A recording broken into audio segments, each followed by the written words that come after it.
டேய் சிண்டு, வண்டியை கொஞ்சம் ஃபாஸ்டா ஓட்டுடா. இவ்ளோ ஸ்லோவா போனா வண்டியை எப்ப போய் வீட்டுக்கு சேர்த்துறது? ஐயோ வண்டி அண்ணா, வெயிட் ஜாஸ்தியா இருக்கிறதால வண்டி இழுக்கலண்ணா. ஆமாண்டா சிண்டு, வண்டி என்னடா நின்னே போச்சு. உங்க 2 பேர்த்துல யாரோ ஒருத்தர் ஓவர் வெயிட்டா இருக்கீங்க, அதான் வண்டி சுத்தமா இழுக்க மாட்டேங்குது. டேய் சிண்டு, வண்டியை எங்கிட்டு கூட நான் ஸ்டார்ட் பண்ணி பாக்குறேன். அப்பாடா, ஒரு வழியா ஸ்டார்ட் ஆயிடுச்சுடா. எப்படியே இப்படியே கொண்டு போய் வீட்டுக்கு சேர்த்திட வேண்டியதுதான். ஐயோ வண்டி அண்ணா, என்னடா இது, வண்டி இப்படி எறும்பு போற மாதிரி போயிட்டு இருக்கு. இப்படி போனா நம்ம எப்பனா வீட்டுக்கு போய் சேர்றது? நீங்க 2 பேர் இறங்கிட்டீங்கன்னா நான் வண்டியை வேகமா ஓட்டிடுவேன். அப்பாடா, ஷின்சான், உன்னை கூப்பிட்டு ஒரு வழியா எங்க வீட்டுக்கு வந்துட்டோம். இதுதான் எங்க வீடு, கீழே இறங்கி வா. நான் எதிர்பார்த்த அளவுக்கு இல்லைனாலும் உங்க வீடு ஓரளவுக்கு பெருசாக தான் இருக்கு. இங்க பாத்தீங்களா, என்ன மாதிரி ஒல்லியா இருந்தா கார்ல இருந்து ஈஸியா இறங்கி ஏற முடியும். உங்களை மாதிரி இருந்தா இப்படிதான் கஷ்டப்பட வேண்டியது இருக்கும். ஷின்சான், இதுதான் எங்க வீடு. எங்க வீட்ல நீ ஒரு வாரம் ஸ்டே பண்ணிட்டு போ, சரியா? ஐயையோ, இந்த வீட்ல 1 வாரமா? என்னால இந்த வீட்ல 2 நாள் கூட தாக்கு பிடிக்க முடியாதுன்னு நினைக்கிறேன். என்ன ஷின்சான் இப்படி சொல்ற? உனக்கு என்ன வேணுமோ சொல்லு. இந்த வீட்ல உனக்கு எல்லா வசதியும் இருக்கு. என்ன கேட்டாலும் நாங்க 2 பேர் பண்ணி கொடுப்போம். ஆமா ஷின்சான், உனக்கு சாப்பிடுறதுக்கு கூட நாங்க என்ன கேட்டாலும் கொடுப்போம். அப்படியா சொல்றீங்க? வந்ததுல இருந்து எனக்கு ரொம்ப பசி எடுத்துட்டு இருக்கு. சாப்பிட்றதுக்கு சீக்கிரமா போய் ஏதாவது எடுத்துட்டு வாங்க போங்க. இப்பவே போய் எடுத்துட்டு வர ஷின்சான். ஐயோ, பெரியமா வேற ஸ்நாக்ஸ் எல்லாம் எங்க எடுத்து ஒளிச்சு வச்சாங்கன்னு தெரியலையே. ஒருவேளை ஃப்ரிட்ஜுக்குள்ள வச்சிருக்காங்களா? கமான் கமான், சீக்கிரம் சீக்கிரம், என்ன எடுத்துட்டு வந்திருக்கீங்க? எனக்கு ரொம்ப பசியா இருக்கு. ஷின்சான், உனக்கு பனானானா ரொம்ப பிடிக்கும்ல, நீ ஃபர்ஸ்ட் இத சாப்பிடு. என்னது, ஒரே ஒரு வாழைப்பழமா? சரி சாப்பிட்றேன். ஐயோ, என்னது இது, வாழைப்பழம் அப்படியே மேஜிக் மாதிரி மறைஞ்சிருச்சு. சீக்கிரம் சீக்கிரம். ஐயோ பண்டி அண்ணா, என்னன்னா இது, நான் ஒரு வாரம் சாப்பிட வேண்டிய ஸ்நாக்ஸ ஷின்சான் ஒரே நாள்ல சாப்பிட்டு முடிச்சிட்டான். இந்த வேகத்துல சாப்பிட்டா நம்ம வீட்ல ஸ்நாக்ஸே இல்லனா. ஷின்சான், இங்க பாரு, எங்க வீட்ல இருக்கிற எல்லா ஸ்நாக்ஸையும் கொண்டு வந்து இந்த பிளேட்ல வச்சுட்டேன். தயவு செஞ்சு இதையாவது கொஞ்சம் ஸ்லோவா சாப்பிடு. இவ்வளவுதானா? சரி இருங்க, சாப்பிட்டு முடிச்சிடுறேன். அப்பாடா, இப்பதான் எனக்கு கொஞ்சம் பத்தின மாதிரி இருக்கு. ஒரு 1/2 மணி நேரத்துக்கே நான் நல்லா படுத்து தூங்க போறேன். என்னை யாரும் தொந்தரவு பண்ணாதீங்க. ஐயோ அம்மா, வயிறு வலிக்குதே. ஐயோ அம்மா, வயிறு வலிக்குதே. திரும்பவும் பசிக்க ஆரம்பிச்சிருச்சே. பண்டி, சிண்டு, எனக்கு ரொம்ப வயிறு வலிக்குது. நான் நினைக்கிறேன் எனக்கு பசிக்குதுன்னு. ஐயோ, என்ன ஷின்சான் இது, இப்பதானே அவ்வளோ ஸ்நாக்ஸ் சாப்பிட்ட? என்னால வலி தாங்க முடியலையே. பண்டி, நீ சீக்கிரமா உங்க ஃபேமிலி டாக்டருக்கு ஃபோன் பண்ணி வர சொல்லு, எனக்கு ரொம்ப வயிறு வலிக்குது. ஐயோ, டே சிண்டு, பாவண்டா ஷின்சானுக்கு வயிறு வலிக்குதுன்னு நினைக்கிறேன். நான் சீக்கிரமா போய் டாக்டருக்கு ஃபோன் பண்ணி வர வைக்கிறேன்டா. நீ அதுக்குள்ள ஷின்சானை பாத்துக்கோ. நீ வெயிட் பண்ணு ஷின்சான், நான் வந்துடுறேன். என்னது இது, நான் ஃபோன் பண்ணி இவ்வளவு நேரம் ஆச்சு, டாக்டர் வேற இன்னும் காணுமே.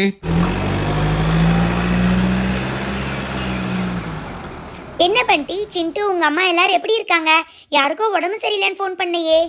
ஐயோ டாக்டர், அதெல்லாம் இங்க வச்சு பேசிட்டு இருக்கிறதுக்கு டைம் இல்ல டாக்டர். நீங்க முதல்ல சீக்கிரமா வாங்க, என்னோட ஃப்ரெண்டுக்கே ரொம்ப உடம்பு சரியில்லை. சிஸ்டர், நான் உள்ள போய் பேஷண்ட்டை பார்த்துட்டு இருக்கேன். நீங்க கிட்ட எல்லாம் எடுத்துட்டு உள்ள வாங்க. என்ன பண்டி, யாருக்கு உடம்பு சரியில்லை? முதல்ல பேரை சொல்லு. ஐயையோ அம்மாம்மா, வயிறு வலிக்குதே. வயிறு வலி தாங்க முடியல டாக்டர்.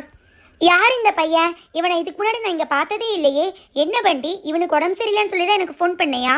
ஆமா டாக்டர், இவன் எங்களோட க்ளோஸ் ஃப்ரெண்ட் ஷின்சான். இவனுக்கு தான் டாக்டர் ரொம்ப நேரமா வயிறு சரியில்லை, கொஞ்சம் என்னன்னு பாருங்க டாக்டர். இவனுக்கெல்லாம் பார்க்கணும்னா நார்மல் ஸ்டெத்தஸ்கோப் எல்லாம் வச்சு பார்க்க முடியாது. சிஸ்டர், அந்த பெரிய கிட் எடுத்துட்டு வாங்க. என்ன டாக்டர் இது, எங்களுக்கெல்லாம் நீங்க அந்த ஸ்டெத்தஸ்கோப்ல தானே எல்லாமே செக் பண்ணுவீங்க. இப்ப ஷின்சானுக்கு மட்டும் ஏதோ ஸ்பெஷலா ஒரு கிட் வச்சிருக்கீங்க. உங்களை மாதிரி சின்ன பசங்களுக்குன்னா அந்த ஸ்டெத்தஸ்கோப் கரெக்டாக இருக்கும். இந்த மாதிரி பெரிய பசங்களுக்குன்னா இந்த மாதிரி ஜம்போ ஸ்டெத்தஸ்கோப் தான் கரெக்டாக இருக்கும். ஓகே, எல்லாமே இருக்கு. கட் பண்ணி பார்த்துடலாம். ஊசி வேணும்னா இன்ஜெக்ஷன் இருக்கு. அப்புறம் வேற என்ன, ஃபீவர் செக் பண்ணுறதுக்கு தெர்மோமீட்டர் இருக்கு. அப்புறம் கண்ணு, காது, மூக்கு எல்லாத்தையும் செக் பண்ணணுமே. ஐயையோ அம்மாம்மா, டாக்டர் வயிறு வலிக்குது டாக்டர், கொஞ்சம் சீக்கிரமா வாங்க டாக்டர். இதோ வந்துட்டு ஷின்சான், உன்னோட வயிறை கம்ப்ளீட்டாக செக் பண்ணுறதுக்கு எல்லா இன்ஸ்ட்ருமெண்ட்ஸும் எடுத்துகிட்டு தான் வருவேன். ஓகே சிஸ்டர், இதை கொண்டு போய் நீங்கள் திரும்ப கார்லேயே வச்சுருங்க. ஷின்சானுக்கு என்ன ஆகுதுன்னு பார்க்கலாம். ஷின்சான், இப்போ நான் உன்னை கம்ப்ளீட்டாக செக் பண்ண போகிறேன். நீ அசையாமல் இருக்கணும், புரியுதா? ஐயையோ வயிறு வலிக்குதே, சீக்கிரம் செக் பண்ணுங்க. ஓகே, உன்னுடைய ஹார்ட் பீட்டெல்லாம் இப்போ செக் பண்ண போகிறேன். என்னது இது, இவ்வளோ ஃபாஸ்ட்டாக அடிச்சிட்ருக்கு? இப்போ தான் கரெக்டாக இருக்கு. ஓகே, அடுத்தது உன்னோட கை, அதுக்கப்புறமா உன்னோட நெத்தி, உன்னோட மூக்கு, வாய் எல்லாத்தையும் செக் பண்ண போகிறேன். பண்டி, உன்னோட ஃப்ரெண்டுக்கு ஹார்ட் பீட் எல்லாம் ரொம்ப நல்லா இருக்குது பண்டி. ஷின்சான், அடுத்தது உனக்கு ஃபீவர் இருக்கான்னு செக் பண்ண போகிறேன். கையை அசைக்காம வச்சிருக்கணும். ஐயோ டாக்டர், கிச்சு கிச்சு பண்ணாதீங்க டாக்டர். ஃபீவர் எல்லாம் சுத்தமாக இல்லையே. ஓகே, அடுத்தது வந்து உன்னோட கண்ணு மூக்கு வாய் எல்லாம் செக் பண்ண போகிறேன். ஃபர்ஸ்ட் காது எல்லாமே கிளியராக இருக்கான்னு பார்க்குறேன். காது 2 காதும் கிளியராக இருக்குது, எந்த அழுக்கும் இல்லை. ஓகே, அடுத்தது உன்னோட வாயை செக் பண்ணிடலாமா? காமி. போதும் போதும் போதும் போதும், இதுக்கு மேலே திறக்க வேண்டாம். வாய் எல்லாமே த்ரோட் எல்லாமே கிளியராக இருக்குது, த்ரோட் இன்ஃபெக்ஷனும் இல்லை. ஹார்ட் பீட் நல்லா இருக்கு, ஃபீவர் இல்லை. காது மூக்கு வாய் எல்லாமே செக் பண்ணியாச்சே, எல்லாமே நார்மலாக தான் இருக்கு. ஷின்சான், நீ ஜங்க் ஃபுட் ஏதாவது சாப்பிட்டையா? ஐயோ டாக்டர், நீங்க நினைக்கிற மாதிரி நான் ஜங்க் ஃபுட் எல்லாம் சாப்பிட மாட்டேன் டாக்டர். ஒன்லி ஹெல்த்தி ஃபுட் தான். அடப்பாவமே டாக்டர் சின்சான் பயங்கரமா போய் சொல்றான். இப்பதான் நீங்க வர்றதுக்கு முன்னாடி சாக்லேட் பிஸ்கெட் ஐஸ்கிரீம் எல்லாத்தையும் சாப்பிட்டான் டாக்டர். என்னது இது? ஷின்சான் சாப்பிடலன்னு சொல்றான், நீ சாப்பிட்டான்னு சொல்ற. செக் பண்ணிட்டா எல்லாம் தெரிஞ்சிட போகுது. ஐயோ அம்மா, டாக்டர் சீக்கிரமா செக் பண்ணுங்க, எனக்கு ரொம்ப வலி தாங்க முடியல. வெயிட் பண்ணு ஷின்சான், நான் செக் பண்ணிட்டு தானே இருக்கேன். மை காட், உன்னோட வயிறு ஃபுல்லாக ஜங்க் ஃபுட் தான் இருக்குது. அதுலேயும் கொஞ்சம் கூட டைஜஷனே ஆகாமல் இருக்குன்னு நினைக்கிறேன். ஓ மை காட், என்னது இது? பயங்கர ஹெவியாக இருக்க மாதிரி இருக்குது. சிஸ்டர், ஷின்சானுக்கு இன்ஜெக்ஷன் போடணும், சிரிஞ்சு எடுத்துகிட்டு வாங்க. எனக்கு தெரிஞ்சு ஷின்சானுக்கு ஃபுட் பாய்சனிங் ஆகிடுச்சு. அதனால் நீங்கள் சீக்கிரமாக நம்மளோட A to B மருந்து எடுத்துகிட்டு வாங்க.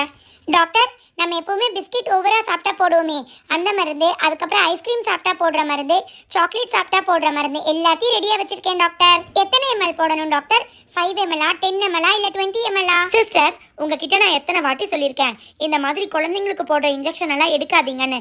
பெரிய இன்ஜெக்ஷனாக எடுங்க. ஐயோ, பெரிய ஊசியா? டாக்டர் வேண்டாம் டாக்டர். டாக்டர், இந்த சிரிஞ்ச் ஓகேவா பாருங்க doctor. What is this sister? இதெல்லாம் ஷின்சானுக்கு சுத்தமாக பத்தாது. அவன் சாப்பிட்ட ஜங்க் ஃபுட்டுக்கு இன்னும் பெரிய சிரிஞ்சா போய் சீக்கிரமாக எடுத்துகிட்டு வாங்க போங்க. ஓகே டாக்டர், நீங்கள் சொன்ன மாதிரியே நம்மக்கிட்ட இருக்கிறதுலே வச்சு பெரிய இன்ஜெக்ஷனாக எடுத்துகிட்டு வந்திருக்கேன். இதில் 100 ml வரைக்கும் இன்ஜெக்ஷன் போடலாம் டாக்டர். ஷின்சான், நாங்கள் ஊசி போடும்போது நீ அசைஞ்சினா அதுக்கப்புறம் நாங்கள் மாற்றி குத்திடுவோம், உனக்கு ரொம்ப வலிக்கும். நீங்கள் எதுக்கும் டைட்டாக அசையாமல் பிடிச்சிக்கோங்க சிஸ்டர், நான் இன்ஜெக்ஷன் போட்டுடுறேன். ஐயோ டாக்டர், ரொம்ப வலிக்கும் டாக்டர், போடாதீங்க டாக்டர், குட்டி ஊசியா போடுங்க டாக்டர். சாரி ஷின்சான், நீ சாப்பிட்ருக்கிற ஜங்க் ஃபுட்டுக்கு பெரிய இன்ஜெக்ஷனாக போட்டால் தான் உன்னோட வயிறு வலி சரியாகும். இப்போது நீ எவ்வளோ பிஸ்கெட் சாப்பிட்டையோ அவ்வளோ பெரிய இன்ஜெக்ஷன் நான் உனக்கு குத்த போகிறேன். ஐயோ டாக்டர், நான் இதுக்கு மேலே பிஸ்கெட்டே சாப்பிட மாட்டேன் டாக்டர். வெரி குட், திரும்பவும் நீ பிஸ்கெட் சாப்பிட்டினா இதே மாதிரி பெரிய ஊசி தான் நான் போடுவேன். ஓகே, அசையாம போட போகிறேன். ஐயோ டாக்டர், வலிக்குது டாக்டர், போதும் டாக்டர், போதும் டாக்டர். ஐயோ பாவம் நம்ம ஃப்ரெண்டு சின்சான், அவனுக்கு எவ்வளோ பெரிய ஊசி போடுறாங்க. சிஸ்டர், அடுத்ததான் நிறைய ஐஸ்கிரீம் சாப்பிட்டா போடுற ஊசி எடுங்க, அதையும் ஷின்சானுக்கு போட்டுடலாம். ஐயோ டாக்டர், என்னோட வயிறு வலி சுத்தமாக சரியாகவே இல்லை டாக்டர், இன்னும் வலிக்குது. கவலைப்படாத ஷின்சான், இந்த இன்ஜெக்ஷன் போட்டால் கண்டிப்பாக உன்னோட வயிறு வலி சரியாயிரும். சிஸ்டர் கமான், லேட் பண்ணாமல் சீக்கிரமாக எடுத்து நல்லா பெரிய ஊசியாக குத்துங்க. ஓகே ஷின்சான், இப்போ நான் இன்ஜெக்ஷன் போட போகிறேன். அசையாமல் இருக்கணும். வெரி குட், அவ்வளோதான், வயிறு வலி சரியாயிடும். டாக்டர், கடைசியாக சாக்லேட் சாப்பிட்டா போடுவோமே, அந்த ஊசியும் போட்டுடலாமா டாக்டர்? டாக்டர், நான் இனிமேல் சாக்லேட்டே சாப்பிட மாட்டேன் டாக்டர், ப்ளீஸ் டாக்டர், விட்டுருங்க. நோ நோ நோ ஷின்சான், இதுதான் கடைசி ஊசி, அசையவே கூடாது. அசைஞ்சினா அதுக்கப்புறம் ரொம்ப ஜாஸ்தியாக வலிக்கும். ஐயோ அம்மா, இதுக்கு மேலே நான் பிஸ்கெட்டும் சாப்பிட மாட்டேன், சாக்லேட்டும் சாப்பிட மாட்டேன், ஐஸ்கிரீமும் சாப்பிட மாட்டேன், ப்ளீஸ் என்னை விட்டுருங்க. அப்பாடா டாக்டர், என்னோட ஃப்ரெண்டு சின்சானுக்கு எல்லாமே சரியாயிருச்சுல டாக்டர். 3 ஊசி போட்டாச்சுல்ல, எல்லாம் சரியாயிருச்சு. என்ன ஷின்சான்? சின்சான், உன்னதான் கூப்பிட்டுட்டு இருக்கோம், எந்திரி சின்சான். பண்டி என்ன சின்சான் எந்திரிக்கவே மாட்டேங்கிறான். ஐயோ, என்னோட ஃப்ரெண்டு சின்சானுக்கு என்னமோ ஆயிருச்சு. டாக்டர் ப்ளீஸ் டாக்டர், அவனுக்கு என்னாச்சுன்னு பாருங்க டாக்டர். பதட்டப்படாமல் இரு பண்டி, உன்னோட ஃப்ரெண்டு ஷின்சான் மயக்கத்தில் இருக்கான்னு நினைக்கிறேன். நானே அவனை கூப்பிட்டு பார்க்குறேன். சிஸ்டர், அவனை எழுப்பி பாருங்க. டாக்டர், எனக்கு தெரிஞ்சு அவனுக்கு ஃபுட் பாய்சன் ரொம்ப அதிகமாக ஆயிருக்குன்னு நினைக்கிறேன். அதனால தான் அவன் வயிறு வலி தாங்க முடியாமல் மயக்கம் போட்டுட்டான். மை காட், வேற வழியே இல்லை பண்டி. உன்னோட ஃப்ரெண்டு ஷின்சான் கண்முழிக்கணும்னா இப்போ அவனோட வயிற்றை நாங்கள் க்ளீன் பண்ணி ஆகணும் பண்டி. எங்களுக்கு வேற வழியே இல்லை, அவ்வளோ ஃபுட் பாய்சனிங் ஆயிருக்குன்னு நினைக்கிறேன். சிஸ்டர், ஷின்சானோட ஸ்டொமக்கை க்ளீன் பண்ணுறக்கே ரெடி பண்ணுங்க. டாக்டர், எனக்கு என்னமோ ஷின்சானோட வயிற்றை பார்த்தா டைஜஷனே ஆகாமல் நிறைய ஃபுட் இருக்கும் போல இருக்கு டாக்டர். நீங்கள் சொல்கிறது கரெக்ட் தான் சிஸ்டர், உள்ள நல்லா செக் பண்ணி பாருங்க. ஓ மை காட் டாக்டர், என்னது இது? இதை பார்த்தீங்கன்னா நீங்கள் கண்டிப்பாக ஷாக் ஆகிடுவீங்க டாக்டர். அப்படி என்னதான் இருக்குது சிஸ்டர்? அதை வெளியில் எடுங்க பார்க்கலாம். இங்கே பாருங்க டாக்டர். ஓ மை காட், அப்படியே மெல்லாமல் கூட அப்படியே முழுங்கியிருக்கான். இங்கே பார்த்தீங்களா, ஒரு முழு வாழைப்பழம் தோலை கூட உரிக்காமல் அப்படியே சாப்பிட்ருக்கான். ஜீரணமாகாமல் உள்ள அப்படியே இருக்கு doctor. Oh my god doctor, இதை பார்த்தீங்கன்னா கண்டிப்பாக நீங்கள் நம்பவே மாட்டீங்க. நீங்களே உள்ள செக் பண்ணி பாருங்க டாக்டர், உள்ள என்ன இருக்குன்னு. என்ன பண்டி அண்ணா, எல்லாரும் சின்சான் வயித்தை பார்த்து ரொம்ப பயந்துட்டு இருக்காங்க. அப்படி உள்ள என்னதான் இருக்கு? ஐயோ சிஸ்டர் எதையோ எடுக்கிறாங்க. பாத்தீங்களா டாக்டர் என்ன சாப்பிட்ருக்கான்னு? சாப்பாடை பாத்திரத்தோட அப்படியே முழுங்கியிருக்கான். அது அப்படியே வயிற்றுக்குள்ளே இருக்கு. இன்னும் உள்ள நல்லா செக் பண்ணுங்க சிஸ்டர். எனக்கு என்னமோ இன்னும் நிறைய கிடைக்கும்னு தோணுது. நீங்க சொல்றது கரெக்டு தான் டாக்டர். தோண்ட தோண்ட அப்படியே எடுக்கலாம் போல இருக்கு. இங்க பாருங்க, சாக்லேட் கவரோட சாப்பிட்ருக்கான். சாக்லேட்டை கூட பிரிக்கவே இல்லை. இது எல்லாமே ஜீரணமாகாம அவன் வயிற்றுக்குள்ளே இருந்திருக்கு. அதனால தான் அவனுக்கு வயிறு வலி தாங்க முடியாம மயக்கமே வந்துருச்சு. பண்டி, சிண்டு, நீங்கள் தானே உங்கள் ஃப்ரெண்டுக்கு இவ்வளோ சாப்பிட கொடுத்தீங்க. சரி, இவ்வளோ சாப்பிட கொடுத்தீங்களே, அவனுக்கு குடிக்கிறதுக்கு கொஞ்சம் தண்ணி கொடுக்கலையா? நம்ம சாப்பிட்டதுக்கப்புறம் நல்லா தண்ணி குடிச்சாதான் சாப்பிட்ட சாப்பாடு ஜீரணமாகும். இல்லாட்டி இப்படி தான் ஆகும். டாக்டர், நாங்க தண்ணி குடுக்கலாம் தான் டாக்டர் நினைச்சோம். ஆனா திடீர்னு எங்க வீட்டுல குடம் காணாம போயிருச்சு டாக்டர். என்னது, குடத்தை காணாமா? என்ன பண்டி இதெல்லாம்? நீ சொல்கிற கதையை சுத்தமாக நம்ப முடியல. டாக்டர் டாக்டர், இங்கே வந்து நீங்களே ஒரு நிமிஷம் செக் பண்ணுங்க டாக்டர். அவங்க வீட்டில் குடத்தை காணோன்னு சொன்னாங்கல்ல, அது இங்கே தான் டாக்டர் இருக்குது. நீங்களே உள்ளே எட்டி பாருங்க. என்ன சொல்கிறீங்க சிஸ்டர்? O my God! பண்டி, இதுதான் உங்கள் வீட்டில் காணாமல் போன குடமா? இது வேற எங்கேயும் இல்லை. சின்சான் தண்ணி குடிக்கிறதுக்காக எடுத்து அப்படியே முழுங்கியிருக்கான். அதனால தான் அவனுக்கு வயிறு வலி தாங்க முடியல. புரியுதா? என்ன சிஸ்டர், எல்லாம் நல்லா பார்த்துட்டீங்கல்ல? எனக்கு என்னமோ இன்னும் கொஞ்சம் டவுட்டாக இருக்குது. நான் கம்ப்ளீட்டாக செக் பண்ணிட்டேன் டாக்டர். சின்சானோட வயிற்றுக்குள்ளேருந்து எடுத்த குடம், பாத்திரம், சாக்லேட், வாழைப்பழம், அதுக்கப்புறமா வந்து பிஸ்கெட் எல்லாமே அப்படியே கவரோடு இருக்குது டாக்டர். இது எல்லாமே ஜீரணமாகாமல் இருந்ததுனால தான் சின்சானுக்கு வயிறு வலி வந்திருக்கு. பண்டி, சிண்டு, உங்கள் ஃப்ரெண்டு சின்சானுக்கு ஏன் வயிறு வலி வந்துச்சுன்னு தெரியுதா? இங்கே பாருங்க, அவன் சாப்பிட்டது எல்லாமே ஜங்க் ஃபுட் தான். அது கூட கவரை பிரிக்காமல் சாப்பிட்ருக்கான். அது எல்லாமே ஜீரணமாகாமல் இருந்ததுனால தான் அவனுக்கு வயிறு வலி. என்ன டாக்டர் இது? நீங்க வயித்தை கிளீன் பண்ணதுக்கு அப்புறமும் இன்னும் சின்சான் கண்முழிக்கவே இல்லையே. ஐயோ அம்மா, வயிறு வலிக்குதே, வயிறு வலி தாங்க முடியலையே. இந்த பண்டியும் சிண்டுவும் சேர்ந்து சாப்பிட்றதுக்கு ஏதோ கொடுத்தாங்க. அதை கொடுத்ததுக்கு அப்புறம் தான் இந்த மாதிரி ஆச்சு. நல்ல வேலை டாக்டர், நீங்கள் வந்ததுனால தான் என்னோட வயிறு வலி சரியாயிருச்சு. இதுக்கப்புறம் நான் எந்த ஜங்க் ஃபுட்டும் சாப்பிட மாட்டேன் டாக்டர். Very good Shinchan. உன்ன மாதிரி சின்ன பசங்கள்லாம் இந்த மாதிரி சாக்லேட், பிஸ்கெட், ஐஸ்கிரீம்னு ஜங்க் ஃபுட் சாப்பிட்டா இந்த மாதிரி தான் வயிறு வலி வரும். இதில் ஹெல்த்தி ஃபுட் என்ன தெரியுமா? வாழைப்பழம் தான். அதை நீ தோலை உரிச்சு சாப்பிட்ருந்தா உனக்கு வயிறு வலி வந்திருக்காது. என்ன டாக்டர் இது? நான் சாப்பிட்ட எல்லாத்தையும் வெளியில் எடுத்துட்டீங்களே. இப்போ எனக்கு பசிக்கிற மாதிரி இருக்கு. பண்டி, சிண்டு, எனக்கு சாப்பிட்றதுக்கு சீக்கிரமாக ஏதாவது கொடுங்க. ஓகே, நான் வந்த வேலை முடிச்சது. நான் சொன்னதை மறந்துடாதீங்க. நீங்கள் எல்லாரும் ஹெல்த்தி ஃபுட் தான் சாப்பிட்ணும். ஓகே. ஹலோ ஃப்ரெண்ட்ஸ், எல்லாரும் எப்படி இருக்கீங்க? பண்டி, சிண்டு வந்து சின்சானுக்கு என்னென்ன ஸ்நாக்ஸ் கொடுத்தாங்க? இந்த கொஸ்டின்கான ஆன்சரை டிஸ்பிளேல தெரியுற வாட்ஸ்அப் நம்பருக்கு அனுப்பிச்சு வச்சிருங்க.